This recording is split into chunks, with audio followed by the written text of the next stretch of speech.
Hello friends, जय हिंद। जैसे कि हम लोगों ने आने वाले सीटेट एग्ज़ाम के लिए सीडीपी की सीरीज़ हम लोगों ने स्टार्ट किया था, जो सीटेट पेपर 1 हो या फिर पेपर 2 हो, दोनों के लिए बेहद इंपॉर्टेंट है। और अगर आपको वीडियो अच्छा लगे तो चैनल को सब्सक्राइब करें, वीडियो को लाइक करें, कमेंट करें। इस वीडियो में हम लोग 30 मोस्ट इंपॉर्टेंट क्वेश्चन की प्रैक्टिस करेंगे, जो आने वाले एग्ज़ाम के लिए बेहद इंपॉर्टेंट होंगे। तो चलिए देखते हैं। पहला क्वेश्चन दिया गया है, किस तरह के प्रश्न पूछकर बच्चों में समालोचनात्मक सोच को बढ़ावा दिया जा सकता है। वन अधिकार अधिनियम किस वर्ष पारित किया गया था। त्रिभुज के तीनों कोणों का योग क्या होता है। पृथ्वी के वायुमंडल की विभिन्न परतों के नाम लिखिए। बीजों को अंकुरण के लिए हवा की आवश्यकता होती है। सिद्ध करने के लिए एक प्रयोग की रूपरेखा तैयार कीजिए। तो समालोचनात्मक सोच को बढ़ावा दिया जाता है किस प्रकार के क्वेश्चन पूछ करके जिनमें से रटा रटाया आंसर न हो। जैसे कि पूछ लीजिए भारत की राजधानी क्या है, तो आंसर बता देगा आदमी नई दिल्ली है। तो मतलब ऐसे क्वेश्चन जिनका एक आंसर पर्टिकुलर एक आंसर नहीं है, उसमें कुछ सोचने की आवश्यकता पड़ती है। एक क्वेश्चन के कई प्रकार से आंसर हो सकते हैं। तो इस प्रकार के क्वेश्चन जब पूछे जाते हैं बच्चों में, तब उनमें जो है समालोचनात्मक सोच का विकास होता है। तो इस क्वेश्चन के अनुसार यहाँ पर डी विकल्प सही हो जाएगा। बीजों को अंकुरण के लिए हवा की आवश्यकता होती है। सिद्ध करने के लिए एक प्रयोग की रूपरेखा तैयार कीजिए। उसके बाद फिर से दूसरा क्वेश्चन पूछा गया है, निम्नलिखित में से कौन सा प्रश्न समालोचनात्मक सोच को बढ़ावा देगा। सौर प्रणाली का आरेख बनाओ। 328 को 984 से गुणा करो। शिक्षा का अधिकार अधिनियम किस वर्ष में पारित किया गया था। शहरीकरण और वैश्वीकरण के विभिन्न सामाजिक आर्थिक स्तर के लोगों पर अलग अलग प्रभाव का विश्लेषण करें। तो यहाँ पे भी डी ऑप्शन करेक्ट हो जाएगा। शहरीकरण और वैश्वीकरण के विभिन्न सामाजिक आर्थिक स्तर के लोगों पर अलग अलग प्रभाव पर जब विश्लेषण करने के लिए कहा जाएगा, तो जो है सभी व्यक्ति जो है अपनी सोच के अनुसार, सभी बच्चे जो हैं अपनी सोच के अनुसार इस क्वेश्चन का आंसर देंगे। जबकि यहाँ पे जो 3 क्वेश्चन जो ऑप्शन दिए गए हैं, जैसे सौर प्रणाली का आरेख बनाओ, तो इसमें कुछ चिंतन करने की जरूरत ही नहीं है। 328 को 984 से गुणा करेंगे, इसमें से कोई चिंतन की जरूरत नहीं है। और शिक्षक अधिकार अधिनियम किस वर्ष में पारित किया गया था, इसमें भी कोई चिंतन की जरूरत नहीं। जिसको आंसर मालूम है वो बता देगा, जिसको नहीं मालूम है तो वो नहीं बता देगा। तो यहाँ पे डी ऑप्शन हमारा करेक्ट हो जाएगा। उसके बाद क्वेश्चन है, एक शिक्षिका विद्यार्थियों से उनकी स्वयं की चिंतन प्रक्रियाओं के बारे में सोचने के लिए कह रही है। वह विद्यार्थियों के बीच किस तरह के कौशल विकसित करने पर ध्यान केंद्रित कर रही है। A teacher is asking students to think about their own thinking processes. Which kind of skills she is focusing to develop among students? घोषणात्मक, अधिसंज्ञानात्मक, प्रतिक्रियात्मक या फिर शब्दार्थ। तो इस क्वेश्चन का आंसर हो जाएगा अधिसंज्ञानात्मक, मेटाकॉग्निटिव। एक शिक्षिका विद्यार्थियों से उनकी स्वयं की चिंतन प्रक्रियाओं के बारे में सोचने के लिए कह रही है। तो वह क्या कर रही है, वह अधिसंज्ञान पर ध्यान केंद्रित कर रही है। किस पर, अधिसंज्ञान पर। उसके बाद क्वेश्चन दिया गया है, निम्न में से कौन सा प्रश्न बच्चों में विवेचनात्मक चिंतन को बढ़ावा देने का उदाहरण है। Which of the following question is an example of enhancing critical thinking in children. पता करो कि तटीय इलाके में रहने वाले लोग क्या खाते हैं। भारत के 10 राज्यों के नाम बताओ। 2 से 10 तक के पहाड़े लिखो। दी गई कविता का सुस्मरण करके वाचन करो। तो बात कीजिए विवेचनात्मक चिंतन की या फिर समालोचनात्मक चिंतन की, तो ये दोनों का ही आंसर एक ही होगा। जैसे कि यहाँ पे ए ऑप्शन दिया गया, पता करो कि तटीय इलाके में रहने वाले लोग क्या खाते हैं। Find out what people living around coastal areas usually eat and why. क्या खाते हैं और क्यों खाते हैं। तो ये जब पता करने के लिए कहा जाएगा, तो सभी व्यक्ति जो हैं अपने अपने विचार प्रस्तुत करेंगे और मतलब उनको जो है कई प्रकार के आंसर मिलेंगे। तो उस प्रकार उनकी जो विवेचनात्मक जो है चिंतन को बढ़ावा मिलेगा। नेक्स्ट क्वेश्चन दिया गया है, निम्नलिखित में कौन सा प्रश्न कक्षा में समालोचनात्मक सोच को बढ़ावा देने का सही उदाहरण है। 325 और 486 को जमा करो। बाल विवाह प्रतिबंध अधिनियम किस वर्ष में पारित किया गया था। श्वसन को परिभाषित कीजिए। तो ये देखो, जो तीनों ऑप्शन हो गए हैं तो सारे रटे रटाए हैं। श्वसन को परिभाषित कीजिए, जिससे याद बता देगा। बाल विवाह प्रतिबंध अधिनियम किस वर्ष में पारित किया गया था, इसका भी एक आंसर हो जाएगा। और 325 और 486 को जमा करो, इसमें भी एक ही आंसर आएगा। अपने शहर में प्रदूषण के विभिन्न कारणों का विश्लेषण कीजिए और प्रदूषण करने के विभिन्न उपाय सोचिए। तो यहाँ पे समालोचनात्मक सोच को कौन सा बढ़ावा देगा, डी ऑप्शन।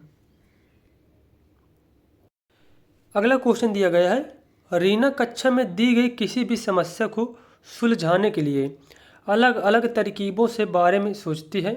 यह निम्न में से किसका प्रतीक है? मानसिक क्षति का, कम परिज्ञानता बोधगम्यता का, अभिसारी सोच का, या फिर अपसारी सोच का।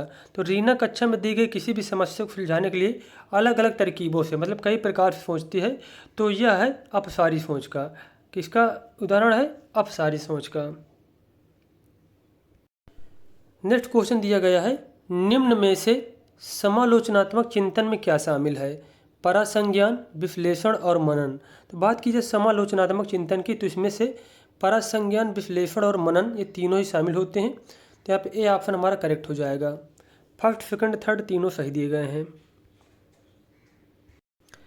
अगला क्वेश्चन दिया गया है, इनमें से कौन सा तार्किक चिंतन में योगदान नहीं देता है? विचारक किसी कथन के संदर्भ में पूर्वानुमानों की पहचान करते हैं और उन्हें चुनौती देते हैं। विचारक कथनों में तथ्यों की सत्यता और तर्क की संगतता की जांच करते हैं। विचारक परिस्थिति के संदर्भ पर विचार नहीं करते हैं। विचारक कल्पना करते हैं और विकल्प तलाशते हैं। तो कौन सा तार्किक चिंतन में योगदान नहीं देता यह पूछा गया है? तो यहाँ पे सी ऑप्शन जो है, विचारक परिस्थिति के संदर्भ पर विचार नहीं करते हैं, तो यह जो है तार्किक चिंतन में योगदान नहीं देने वाला ऑप्शन है। तो यही यहाँ पे करेक्ट हो जाएगा। अगला क्वेश्चन दिया गया है, अध्यापक किस तरह से रचनात्मक चिंतन को पोषित कर सकते हैं? शिक्षार्थियों पर सतत रूप से निगाह रखकर, प्रत्येक शिक्षार्थी से निपुणता से कम कुछ भी अपेक्षित न करना, शिक्षार्थियों को समस्याओं के समाधान के लिए भिन्न भिन्न तरीके अपनाने के अवसर देना, शिक्षार्थियों के लिए बहुत ही कठिन गतिविधियों का चयन करके और उन्हें अनुसरण के लिए सख्त निर्देश देना। तो इसका आंसर हो जाएगा, अध्यापक किस तरह से रचनात्मक चिंतन को पोषित कर सकते हैं। तो यहाँ पर सी विकल्प सही हो जाएगा, शिक्षार्थियों को समस्याओं के समाधान के लिए भिन्न भिन्न तरीके अपनाने के अवसर देना। अगला क्वेश्चन यहाँ पे दिया गया है, सृजनात्मक सोच को निम्न में से किसके द्वारा बढ़ावा नहीं दिया जा सकता? Creative thinking is not facilitated by which of the following?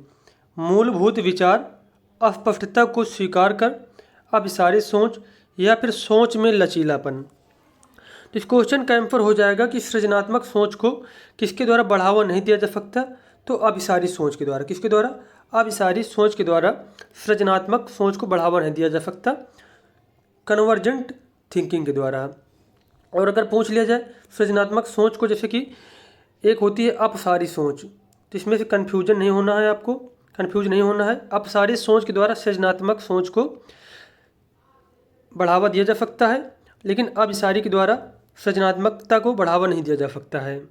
तो इस क्वेश्चन में पूछा गया है, सृजनात्मक सोच को किसके द्वारा बढ़ावा नहीं दिया जा सकता? अभिसारी सोच के द्वारा बढ़ावा नहीं दिया जा सकता है। नेक्स्ट क्वेश्चन यहाँ पे दिया गया है, निम्नलिखित में से कौन सा विकल्प विद्यार्थियों की सोच को सुसाध्य नहीं करता है? Which of the following does not facilitate student thinking? सक्रिय भागीदारी, सार्थक गतिविधियाँ, निष्क्रिय सुनना और सामाजिक भागीदारी। तो इस क्वेश्चन का आंसर हो जाएगा, कौन सा विकल्प विद्यार्थियों की सोच को सुसाध्य मतलब आसान नहीं करता है? तो वह है निष्क्रिय सुनना, पैसिव लिसनिंग, पैसिव लिसनिंग। उसके बाद क्वेश्चन यहाँ पे दिया गया है, बच्चे का अपने आप से बात करना, children talking about to themselves, उनके अहम केंद्रवाद का घोतक है, उनकी सोच को विनियमित करने में उनकी मदद करता है, उनके मनोवैज्ञानिक और भाषा विकास में बाधा डालता है, गंभीर व्यवहार संबंधी समस्याओं का पहचान करता है। तो बात कीजिए बच्चे जो खुद से बात करते हैं तो उनकी सोच को विनियमित करने में उनकी मदद करता है। तो यहाँ पे बी ऑप्शन करेक्ट हो जाएगा, helps them to regulate their thinking. Next question यहाँ पे दिया गया है, निम्नलिखित में से कौन सा विकल्प विद्यार्थियों की सोच को सुसाध्य करता है? वेधन और अभ्यास, बिना समझे कॉपी करना, साथियों के साथ चर्चा करना, निष्क्रिय रूप से सुनना। तो जैसे कि बात किया जाए इसमें से कि विद्यार्थियों की सोच को सुसाध्य कौन सा ऑप्शन करेगा इसमें से, तो इसका आंसर हो जाएगा साथियों के साथ चर्चा करना, साथियों के साथ चर्चा करना। अब यहाँ पे क्वेश्चन दिया गया है, निम्नलिखित में से कौन सा प्रश्न विश्लेषण व मूल्यांकन जैसी उच्चतर संज्ञानात्मक कौशल का आकलन करता है? अपने क्षेत्र में आप निजी और सार्वजनिक स्वास्थ्य सेवाओं के बीच क्या अंतर पाते हैं और क्यों? नागरिक अधिकार अधिनियम 1964 क्या प्रस्तावित करता है? भारत में कितने राज्य हैं? विधानसभा के सदस्य कैसे चुने जाते हैं? तो क्वेश्चन यहाँ पे पूछा गया कौन सा प्रश्न जो है विश्लेषण व मूल्यांकन जैसी उच्चतर संज्ञानात्मक कौशल का आकलन करता है। तो यहाँ पे 14 नंबर क्वेश्चन का आंसर हो जाएगा, अपने क्षेत्र में आप निजी और सार्वजनिक स्वास्थ्य सेवाओं के बीच क्या अंतर कर पाते हैं और क्यों? तो यहाँ पे ए ऑप्शन हमारा करेक्ट हो जाएगा। नेक्स्ट क्वेश्चन दिया गया है, निम्न में से कौन सी शिक्षा शास्त्री योजना समालोचनात्मक चिंतन में वृद्धि करती है? Which of the following pedagogical strategy promotes critical thinking? Black board से शिक्षक द्वारा लिखे गए उत्तरों की नकल करना, मानस मंथन करना, पाठ्य पुस्तक से अनुच्छेदों को कई बार लिखना, या भी परोक्ष और प्रत्यक्ष निर्देश देना। तो बात की जाए समालोचनात्मक चिंतन की, तो जब समालोचनात्मक चिंतन कोई करता है, जैसे उससे कोई क्वेश्चन पूछा जा रहा है तो उससे जो है विचार करके जो है आंसर देता है और उसमें से कई प्रकार के आंसर निकलते हैं। तो जैसे बात की जाए यहाँ पे मानस मंथन करना, तो मानस मंथन करना क्या है, इस समालोचनात्मक चिंतन को बढ़ावा देगा। तो बी ऑप्शन हमारा सही हो जाएगा।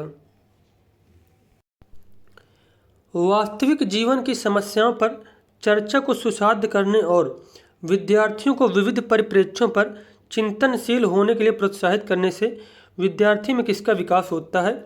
या फिर विद्यार्थी में यहाँ पे डैश में भरेंगे का विकास करने में मदद मिलेगी? समालोचनात्मक चिंतन, अधीनता, आत्मकेंद्रिता या फिर भ्रांतियता?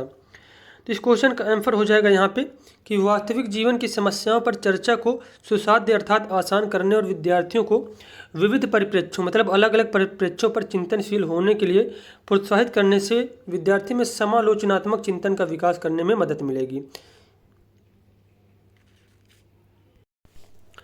अगला क्वेश्चन है, निम्नलिखित में से कौन सा प्रश्न वैचारिक समझ और आलोचनात्मक सोच को बढ़ावा देने का उदाहरण है? Which of the following is an example of a question to promote conceptual understanding and critical thinking? Bharat का सबसे बड़ा राज्य है। केरल का राज्य कुल क्षेत्रफल कितना है? समाज को समावेशी बनाने के लिए क्या उपाय किए जाने चाहिए? प्रकाश संश्लेषण क्या है? तो सबसे पहले बात किया जाए जैसे कि आलोचनात्मक चिंतन या फिर समालोचनात्मक चिंतन या फिर विवेचनात्मक चिंतन, इस प्रकार के जब क्वेश्चन पूछा जाए तो हमें वो वाला ऑप्शन चुनना होता है जिसमें से एक क्वेश्चन अगर आपसे पूछा जा रहा है तो उसके कई आंसर निकल के आ रहे हैं। कोई रटा रटाया आंसर उसमें से नहीं दिया जा सकता है क्योंकि चिंतन करके उसमें से आंसर देना है, सोच समझ के आंसर देना है। तो इसमें से जो सी ऑप्शन हमारा करेक्ट हो जाएगा कि समाज को समावेशी बनाने के लिए क्या उपाय किए जाने चाहिए। इसमें से आलोचनात्मक सोच को बढ़ावा मिलेगा और वैचारिक समझ को भी बढ़ावा मिलेगा। जैसे कि अन्य ऑप्शन यहाँ पे दिए गए हैं, भारत का सबसे बड़ा राज्य क्या है तो बता देंगे इसका आंसर जो है केरल राज्य का कुल क्षेत्रफल कितना है, प्रकाश संश्लेषण क्या है। तो ये तीनों ऑप्शन जो है ये रटे रटा है, मतलब इनका जो है एक आंसर है, लेकिन जो सी ऑप्शन दिया गया है तो इसमें से विचार करके चिंतन करके हमें आंसर देना होता है और एक क्वेश्चन के जो है मतलब कई प्रकार के आंसर निकलेंगे। फिर नेक्स्ट क्वेश्चन यहाँ पर दिया गया है, निम्नलिखित में से कौन सा विकल्प विद्यार्थियों के चिंतन को सुसाध्य नहीं करता, मतलब विद्यार्थियों के चिंतन को आसान नहीं करता है?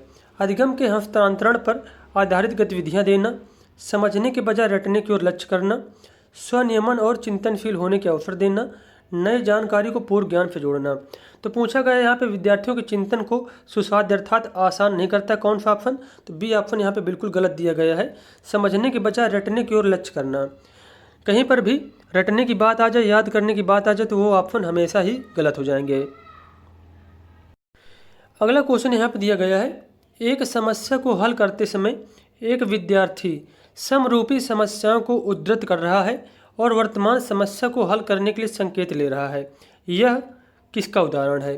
अनुरूपक सोच का, कार्यात्मक स्थिरता का, अनुक्रिया समुच्चय का या फिर पश्चगामी कार्य युक्ति का? तो यहाँ पर इस क्वेश्चन का आंसर हो जाएगा कि एक समस्या को हल करते समय एक विद्यार्थी समरूपी समस्याओं को उद्धृत कर रहा है और वर्तमान समस्या को हल करने के संकेत ले रहा है। तो यह उदाहरण होता है अनुरूपक सोच का, अनुरूपक सोच का। अगला क्वेश्चन दिया गया है, निम्नलिखित में से कौन सी प्रक्रिया माध्यमिक विद्यालय के विद्यार्थियों में समालोचनात्मक चिंतन का संवर्धन कर सकती है? विद्यार्थियों को स्वयं से पाठ्य पुस्तक पढ़ने के लिए कहना और सहपाठियों से चर्चा करने से बचना, तो ये ऑप्शन बिल्कुल गलत हो जाएगा, क्योंकि सहपाठियों से चर्चा करने से बचना नहीं चाहिए, जबकि सहपाठियों के साथ चर्चा करनी चाहिए। विद्यार्थियों को किसी भी विषय पर चर्चा करने के लिए कहना और सवाल पूछना। व्याख्यान विधि का प्रयोग करते हुए अध्यापक द्वारा प्रस्तुतिकरण। विद्यार्थियों को पाठ्य पुस्तक के अंत में दिए गए प्रश्नों के उत्तर लिखने एवं प्रत्यस्मरण करने का गृह कार्य देना। तो यहाँ पर क्वेश्चन ये पूछा गया है कि कौन सी प्रक्रिया माध्यमिक विद्यालय के विद्यार्थियों में समालोचनात्मक चिंतन का संवर्धन कर सकती है। तो इसका आंसर हो जाएगा विद्यार्थियों को किसी भी विषय पर चर्चा करने के लिए कहना और उनसे सवाल पूछना। अब यहाँ पे क्वेश्चन दिया गया है, क्या कक्षा में सहज ज्ञान चिंतन को प्रोत्साहित किया जाना चाहिए? हाँ, बच्चों का सहज ज्ञान और अनुमान उनके ज्ञानात्मक चिंतन को विकसित करने में सहायता करते हैं। नहीं, सहज ज्ञान केवल कल्पना है और उसे अलग ही रखना चाहिए। तो जैसे बात की जाए केवल की, तो ये ऑप्शन बिल्कुल ही गलत हो जाएगा। हाँ, परंतु शिक्षक को तुरंत ही बच्चों को सही उत्तर बता देना चाहिए, ये भी ऑप्शन गलत हो जाएगा। अगर कोई बच्चा गलती कर रहा है, अपने विचार प्रस्तुत कर रहा है, तो एक टीचर को पहले उसके विचार पूरे समझना चाहिए, कहाँ पे गलती कर रहा है, तुरंत जो है उसे सही चीज़ नहीं बतानी चाहिए। नहीं, सहज ज्ञान चिंतन व्यक्तिपरक और अवैज्ञानिक है, तो ये भी ऑप्शन गलत हो जाएगा। तो यहाँ पे पूछा गया कि सहज ज्ञान चिंतन को प्रोत्साहित किया जाना चाहिए, तो इसका आंसर हो जाएगा हाँ, बच्चों का सहज ज्ञान और अनुमान उनके ज्ञानात्मक चिंतन को विकसित करने में सहायता करते हैं। नेक्स्ट क्वेश्चन यहाँ पे दिया गया है, निम्न में से किस तरह के सवाल विद्यार्थियों में चिंतन के आकलन में मदद करेंगे? बहुविकल्प आधारित प्रश्नोत्तरी, परिभाषाओं के लिए एक शब्दीय रिक्त स्थान वाले प्रश्न, संदर्भित चिंतनशीलता आधारित सवाल, प्रत्यस्मरण आधारित लघु सवाल। Which of the following will be helpful to assess critical thinking skills among students? तो इस क्वेश्चन का आंसर यहाँ पे हो जाएगा, जैसे कि पूछा गया है किस तरह के सवाल विद्यार्थियों में चिंतन के आकलन में मदद करेंगे, तो इसका आंसर हो जाएगा संदर्भित चिंतनशीलता आधारित वाले सवाल। संदर्भित चिंतनशीलता आधारित वाले सवाल। अगला क्वेश्चन है, विद्यार्थियों में समालोचनात्मक सोच का मूल्यांकन करने का प्रभावी तरीका क्या है? बच्चों को प्रश्न पूछने के लिए प्रोत्साहित करना और उनके जवाबों का विश्लेषण करना, विद्यार्थियों द्वारा पुनरावृत्ति की परिशुद्धता और प्रत्यस्मरण का आकलन करना, यह देखना कि शिक्षक द्वारा दिए गए जो प्रत्यक्ष निर्देशों को बच्चों कितने ध्यान सुनते हैं, विद्यार्थियों द्वारा पाठ्य पुस्तक में से नकल किए गए परिच्छेद की त्रुटियों का विश्लेषण करना। तो समालोचनात्मक सोच का मूल्यांकन करने का प्रभावी तरीका इनमें से कौन सा है? तो इसका आंसर हो जाएगा बच्चों को प्रश्न पूछने के लिए प्रोत्साहित करना और उनके जवाबों का विश्लेषण करना। नेक्स्ट क्वेश्चन है, आगामी 10 वर्षों में क्या विज्ञान इतनी उन्नति कर लेगा कि दूसरे ग्रहों पर जीवन की खोज की जा सकेगी? यह प्रश्न विद्यार्थियों में किस प्रकार के चिंतन को बढ़ावा देगा, क्योंकि यह देने का मौका देता है। क्या देने का मौका देता है? तो जैसे कि बात की जाए यहाँ पे, आगामी 10 वर्षों में क्या विज्ञान इतनी उन्नति कर लेगा कि दूसरे ग्रहों पर जीवन की खोज की जा सकेगी, यह प्रश्न विद्यार्थियों में अपसारी चिंतन को बढ़ावा देगा, क्योंकि यह अनेक संभावित देने का मौका देता है, क्योंकि यह जो है अनेक संभावित उत्तर देने का मौका देता है, इसलिए क्या है अपसारी सोच के अंतर्गत आएगा। तो यहाँ पे पहला विकल्प सही दिया गया है। नेक्स्ट क्वेश्चन दिया गया है, अपने स्वयं की चिंतन प्रक्रिया के बारे में सोचने की योग्यता क्या कहलाती है? भ्रांति, समायोजन, संरचनात्मक चित्रण या फिर अधिसंज्ञान।